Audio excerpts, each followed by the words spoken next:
Então, gente, voltamos à nossa aula. Nós paramos, aqui é a aula 2 da primeira aula da disciplina Políticas Públicas, e a gente parou nos princípios organizativos do SUS, que é a regionalização e a hierarquização. Então, outro exemplo para vocês, lembrando que a regionalização ela é dividida, né, em área geográfica. Ela vai ser dividida em macro e micro-região, tá?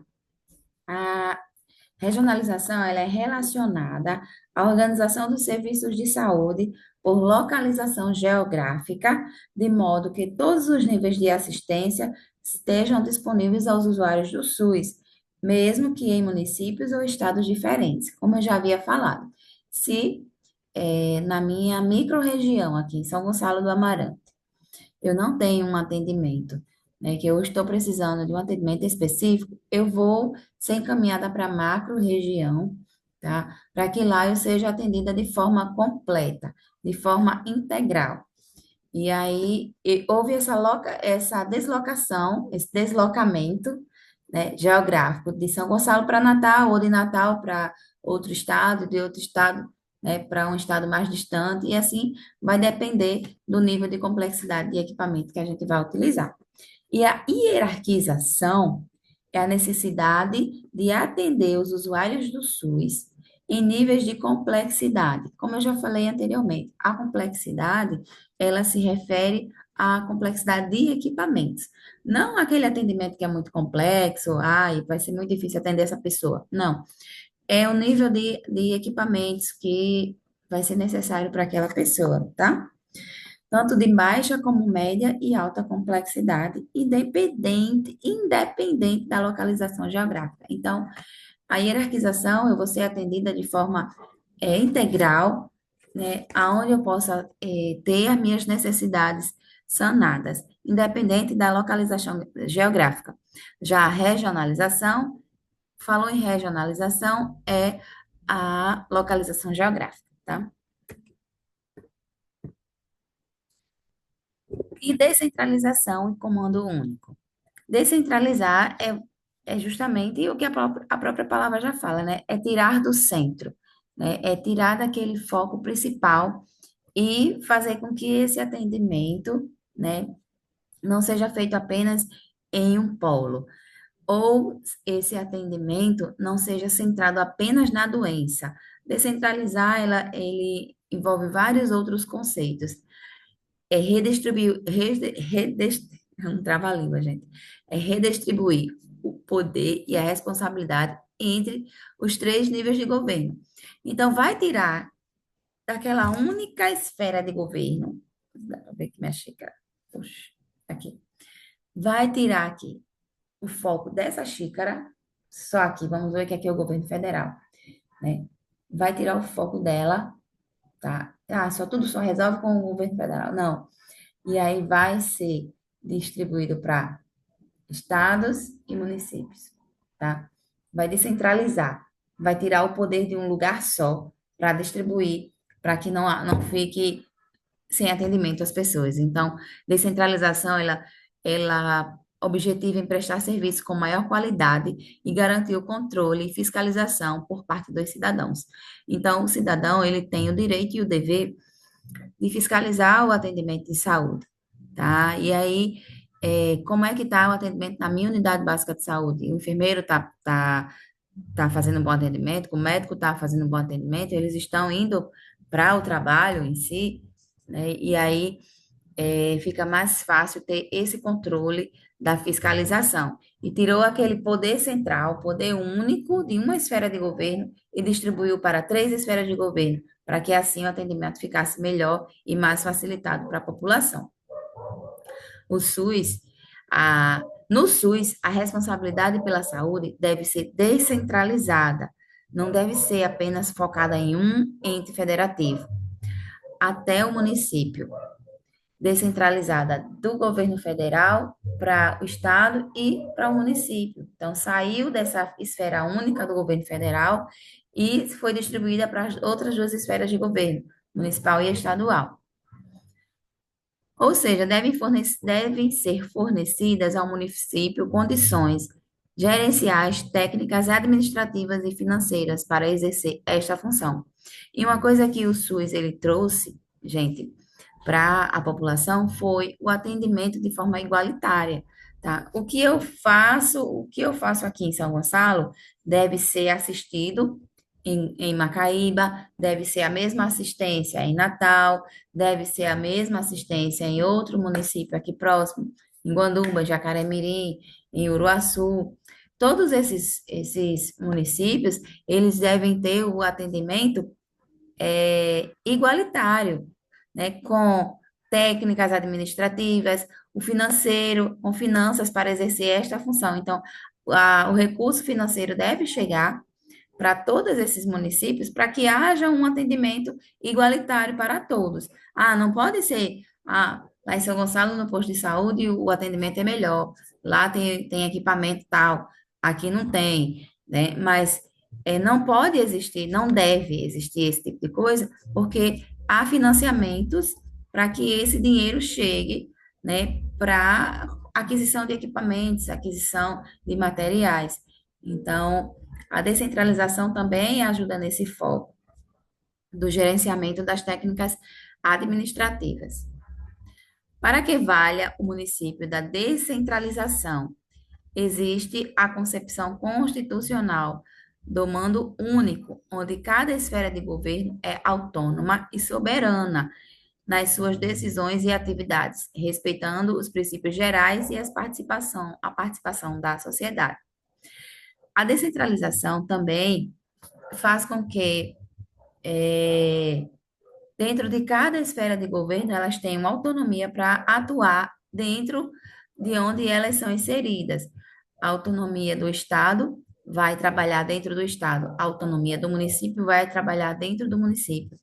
E aí cabe a cada esfera de governo trabalhar de maneira objetivando o bem da população, tá? Elas vão trabalhar de maneira autônoma, sim, mas também vão trabalhar de maneira conjunta, junto das três esferas governamentais. Mas elas também atuam de maneira única, né? Única não, autônoma, tá? De maneira autônoma, cada esfera de governo vai ter a sua autonomia para trabalhar da maneira que cada município necessita. Vai ter necessidade de um município que vai precisar de um foco mais voltado para a prevenção da sífilis. Em outro município, ele vai trabalhar um foco mais voltado para a prevenção da tuberculose. Então, a necessidade daquele município em tuberculose não é a mesma necessidade daquele município que está precisando, está tendo muitos casos de sífilis. Então, assim, com a autonomia que elas têm, elas podem trabalhar focadas, né, em cada necessidade da população, mas também não só na necessidade daquele grupo populacional, mas no atendimento geral para todos. E aí vamos falar um pouquinho sobre a Lei 8080/90, que a gente já vem falando desde o início da aula, tá? Dessa lei, que ela foi promulgada, né? Ela começou a ter, a Constituição, na verdade, começou a ser falada em 1996 e 1988, houve toda essa questão da Constituição, e em 1990 ela foi promulgada, que é a Lei Orgânica de Saúde, que é a lei do SUS. Você já deve ter ouvido falado na Lei 8080 de 19 de setembro de 1990. Em conjunto com a Lei 8142, de 28 de dezembro de 1990, regulamenta o Sistema Único de Saúde e recebe o nome de Lei Orgânica da Saúde. Então, esse apanhado de artigos, né, da 8080 e da 8142, faz-se esse conjunto das leis orgânicas de saúde, que tem todos os preceitos e tudo que o SUS deve fazer e deve agir diante da Constituição Federal. O que é que diz essas leis? elas regulamentam as ações de saúde em todo o território nacional. Então, elas regulamentam, então, elas entram em vigor para que hajam, para que elas sejam postas em serviço, né, postas em ação para a população. E dispõe sobre as condições de promoção, proteção e recuperação da saúde. Então, tudo que foi discutido lá na oitava Conferência de Saúde, muita coisa eles colocaram dentro da Lei Orgânica de Saúde. E aí, num desses preceitos é a promoção, proteção e recuperação da saúde, um dever do Estado, um direito de todos e um dever do Estado. Então, o Estado, não só, o Estado que ele fala é Estado, governo federal, estados e municípios, tá? Eles devem arcar com essa proteção, recuperação da saúde, promoção, proteção e recuperação da saúde da população, tá? De acordo com esta lei, a saúde é um direito fundamental do ser humano, devendo o Estado prover condições para o alcance desse direito. Então, os estados e municípios e o governo federal, por lei, eles têm que fazer cumprir as necessidades de saúde da população. Ou seja, o Estado deve formular, executar políticas públicas que reduzam os riscos de desenvolvimento de saúde, agravos, além de ações de promoção, proteção e recuperação. Uma das ações do Estado, gente, é o saneamento básico. O saneamento básico, ele é uma forma de prevenção de saúde. É uma forma de você, deles, né, o Estado e os municípios, é uma forma de proteção da saúde da população, porque os esgotos a céu aberto trazem muitas saúdes, e isso é um determinante de saúde, tá? Como é que é o seu meio de vida urbano, né? Tem saneamento básico, então isso já é um agravo de saúde quando não se tem um saneamento básico. Então, cabe aos estados e municípios providenciar o saneamento básico da população, porque quando a população adoece, vai ter muitos gastos públicos, né? Quando você pode evitar, muitas doenças, as doenças evitáveis. Outro ponto de destaque é que a saúde apresenta condicionantes e determinantes de saúde.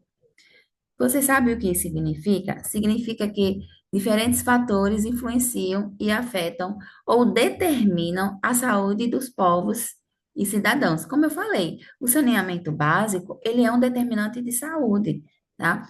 Porque ele vai determinar em uma certa localidade se aquela localidade vai ter uma boa saúde ou não. Porque a gente sabe que água parada traz mosquito, água suja, né, traz doenças como doenças diarreicas, a cólera, que hoje a gente tem esse controle da cólera, mas as doenças diarreicas ainda não. Há muitos casos de doenças diarreicas, e são doenças que a gente pode evitar com medidas simples, né? Simples entre aspas, né? Porque o saneamento básico, ele não é tão simples, mas também não é uma etapa tão complexa, né? Mas isso acaba agravando a população. Então, isso é um determinante de saúde. Alimentação, moradia, saneamento básico, educação, trabalho, transporte, são alguns exemplos de determinantes de saúde. Gente, é, se você não tem emprego, a sua moradia é insalubre, você não mora num lugar onde tem saneamento básico, a educação é de má qualidade, tudo isso não vai agravar a qualidade de saúde desta população? Vai sim, vai se agravar. Então, tudo isso vai determinar a saúde daquela localidade, a saúde desta população. Vamos ver aqui um vídeo, né? Vamos ver um vídeo que fala sobre isso.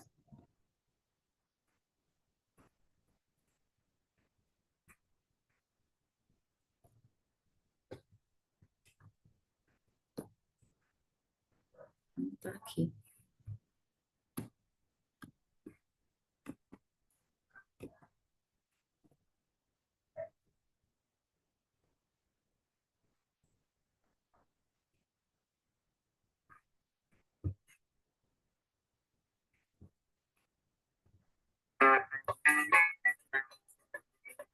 Eu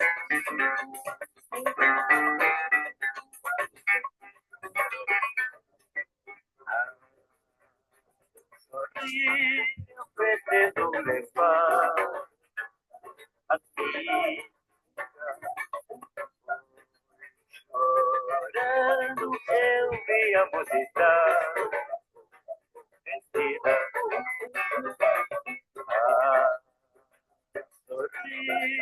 Pretendo levar. Meu nome é Alberto Pellegrini e eu sou diretor desse Centro de Estudos em Determinantes Sociais da Saúde, que é um centro vinculado à Escola Nacional de Saúde Pública da Fiocruz.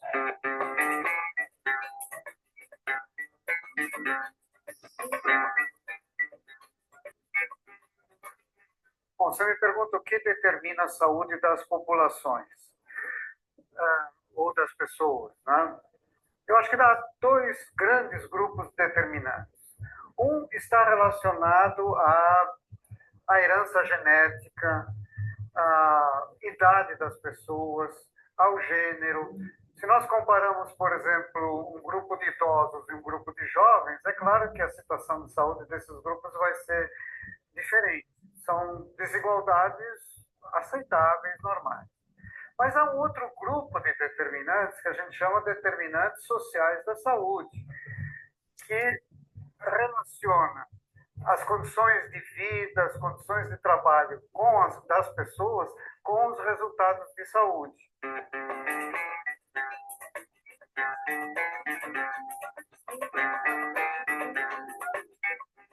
Há um bom tempo a gente sabe que a saúde é determinada socialmente. E isso é importante saber, né? A saúde é causada pelas condições de vida e de trabalho das pessoas e dos grupos da população. E essas condições de vida e de trabalho são produto da ação humana, né? E, portanto, elas podem ser transformadas pela ação humana. Por isso é importante conhecê-las. A gente sabe que a doença não se distribui aleatoriamente na população. Não é todo mundo que tem o mesmo risco de ficar doente ou de morrer cedo, né? Algumas pessoas adoecem precocemente, algumas pessoas vivem muitos anos menos que outras. Por quê? Porque ocupam posições sociais diferentes, porque as suas condições de vida, de trabalho são diferentes. E isso nós chamamos de determinantes sociais, que são os responsáveis por essas diferenças. E o que são propriamente determinantes sociais? Nós temos vários tipos. Aqueles que nós chamamos comportamentais. A gente sabe que dieta, exercício, tudo isso influencia a saúde. Mas será que isso depende só da vontade das pessoas? Será que as pessoas, basta dizer para as pessoas façam exercício, comam melhor? Isso depende do acesso a alimentos saudáveis, do acesso a espaços de lazer onde posso fazer exercício. Outra coisa são as condições de vida, como é que as pessoas vivem. Se vivem num ambiente salubre ou num ambiente com muitas pessoas numa pequena habitação, sem acesso à água de boa qualidade, sem acesso a serviço de saneamento, com lixo na porta de casa. Então, essas condições de vida, as condições de trabalho, o seu ambiente de trabalho, transporte, acesso à educação, acesso ao serviço de saúde, tudo isso faz parte dos determinantes sociais. E também as relações humanas. Se você tem amigos, se você tem redes de apoio na casa, no trabalho, isso também ajuda a superar os problemas de saúde. Então, quando nós falamos em determinantes sociais, nós falamos de todos esses elementos que influenciam as condições de saúde e que a gente pode transformar através de políticas públicas que melhorem essas condições para que as pessoas vivam melhor e haja menos desigualdade, como a gente tem, por exemplo, no nosso país.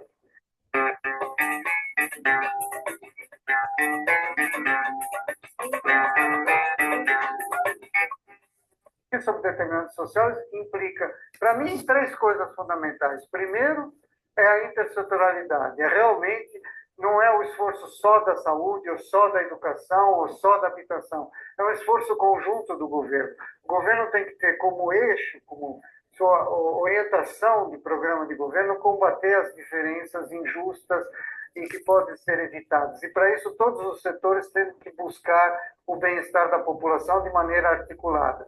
O segundo ponto é a participação social. As pessoas têm que participar dessas novas políticas, têm que lutar por seus direitos, mudar seus comportamentos e dar apoio àquelas políticas que realmente busquem mudar as condições de vida, redistribuir recursos, redistribuir poder, né, dentro da sociedade.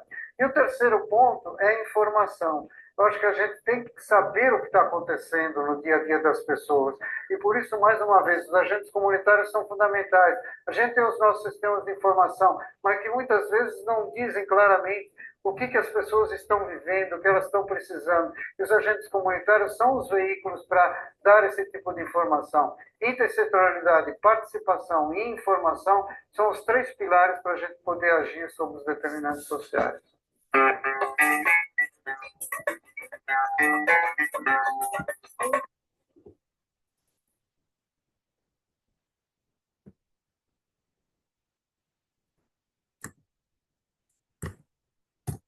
Então, gente, Alberto Pellegrini, ele já falou tudo, né? E tudo que eu já falei aqui também. Então, os determinantes sociais influenciam muito, né, na qualidade de vida da população. Então, o artigo 5 da Lei 8080 diz assim: os objetivos do sistema são alencados em três pontos que são apresentados: identificação e divulgação dos fatores condicionantes e determinantes de saúde. Quais seriam? Saneamento, educação, lazer, esporte, tá? A formulação da política de saúde destinada a promover, nos campos econômicos e sociais, as condições indispensáveis para o exercício da saúde. Então, formulação de políticas para que hajam mudanças nesses determinantes e condicionantes. Eu lembro que quando eu era criança, a minha rua, minha antiga rua, quando eu morava com minha mãe, ela era de terra. Com o passar do tempo, veio o calçamento de paralelepípedo. Depois eles tiveram que refazer esse paralelepípedo porque eles começaram a fazer o saneamento daquela localidade. E eu lembro que era bem poucas casas na época aqui no bairro de São Gonçalo. E depois a gente já vê a evolução, né, para mudança, políticas públicas de mudança para o bem-estar da população. A assistência às pessoas por intermédio de ações, promoção, proteção, recuperação da saúde, com realização integrada das ações assistenciais das atividades preventivas. Então, promoção e proteção. Promoção, aquelas campanhas dos meses com cores, setembro amarelo, outubro rosa, isso é promoção e prevenção, tá? Porque eu promovo a conscientização e quando a população torna-se consciente, ela vai procurar fazer exames, vai procurar a saúde, vai procurar o postinho e vai fazer uma prevenção da saúde. Dentro do SUS, a gente vai ter várias organizações, como a Vigilância Sanitária. E o que é a vigilância sanitária? Ela consiste em um conjunto de ações que são capazes de eliminar, diminuir e prevenir risco à saúde ao intervir nos problemas sanitários decorrentes do meio ambiente e da produção e circulação de bens e prestação de serviços de interesse à saúde. Então, a vigilância sanitária, ela está lá para fiscalizar se aquele remédio realmente vai funcionar, se aquele remédio está dentro dos padrões de produção da indústria brasileira ou é relacionada ao meio ambiente também.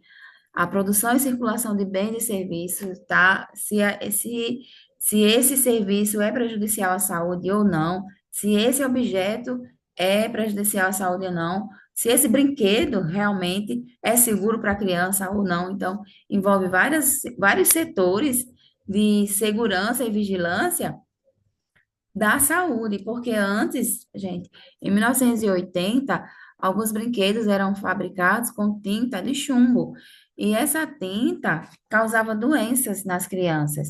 Então, há-se essa preocupação de analisar como é feito esse produto, é tanto que você vê em algumas embalagens um brinquedo, o símbolo do Inmetro, né, que passou por uma investigação, né, foi aprovado. Então, tudo isso envolve a vigilância sanitária.